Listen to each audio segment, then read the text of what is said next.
இந்த யூஎஸ் டேரிஃபால வந்து பார்த்தீங்கன்னா கேஷ்யூ இண்டஸ்ட்ரிக்கு வந்து நேர்முகமாக எந்த ஒரு பாதிப்பும் கிடையாது.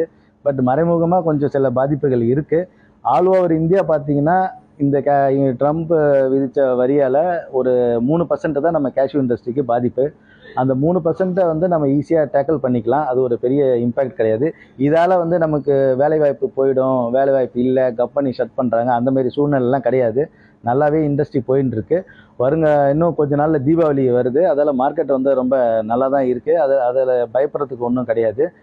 பட் நமக்கு வந்து இதை இன்னும் இப்போ இந்த இதை காரணமாக வச்சு நம்ம இந்தியாவுக்குள்ளே வந்து இல்லீகல் இம்போர்ட் நிறையா உள்ளே வருது. முந்திரி பருப்போட இம்போர்ட் அதை வந்து தடுத்தாங்கன்னா இன்னும் இந்த இண்டஸ்ட்ரி கொஞ்சம் நல்லாயிருக்கும். சென்ட்ரல் கவர்மெண்ட் பார்த்தீங்கன்னா எங்களுக்கு வந்து பழைய சப்சிடி ஸ்கீம்ஸ்லாம் நிறையா கட் பண்ணிட்டாங்க. ஒரு ரோட்டாப்பில் வந்து 1.2% தான் இருக்குது. அதை வந்து 5% இன்க்ரீஸ் பண்ணி கொடுத்தாங்கன்னா நமக்கு இன்னும் வந்து ஊக்கமாக இருக்கும்.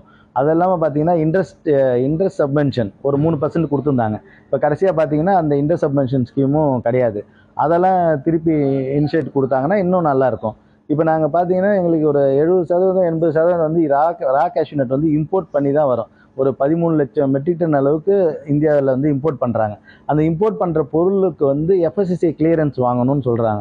பட் அது வந்து ரெடி டு ஈட்டபிள் கிடையாது, டைரெக்டாக கன்சியூம் பண்ணுற பொருளும் கிடையாது. அதுக்கு எஃப்எஸ்எஸ்ஐ தேவையில்லைன்றது எங்களோட வாதம். பட் அதை கொடுத்துன்னு இருக்க ரெப்ரஸன்டேஷன் அதை கிளியர் பண்ணி கொடுத்தாங்கன்னா எங்களுக்கு ஃப்ரீயாக இருக்கும் இன்னும் கொஞ்சம். அதெல்லாம் பண்ணாங்கன்னாவே நமக்கு வந்து இன்னும் எக்ஸ்போர்ட் வந்து நம்ம வெளி ஸ்டேட்டுக்கு வந்து நம்ம கவர் பண்ணலாம். இந்த 50% வரி விதிப்பால் எங்களுக்கு டைரெக்டாக இம்பேக்ட் கிடையாது. பட் இன்டெரக்டாக ஒரு சின்ன பாதிப்பு இருக்குது. அதை நம்ம சரி பண்ணிக்கலாம். இன்னும் இந்த வேலைவாய்ப்பு அதெல்லாம் அதில் இம்பேக்ட் ஆகலை. அந்த அளவுக்குலாம் இண்டஸ்ட்ரி போகல, நல்லா தான் இருக்குது இண்டஸ்ட்ரி. இந்த எங்களுக்கு ஒரு ஆப்பர்ச்சுனிட்டிஸாக இருந்துச்சு, அதை நம்ம மிஸ் பண்ணுறோம். இப்போ முன்னாடி பார்த்தீங்கன்னா 10% சொன்னாங்க, வியட்நாமுக்கு 26% சொன்னாங்க. அப்படி இருக்கும்போது நாங்கள் நிறைய மார்க்கெட்டை வந்து அங்கே பிடிக்கலான்னு நினச்சோம்.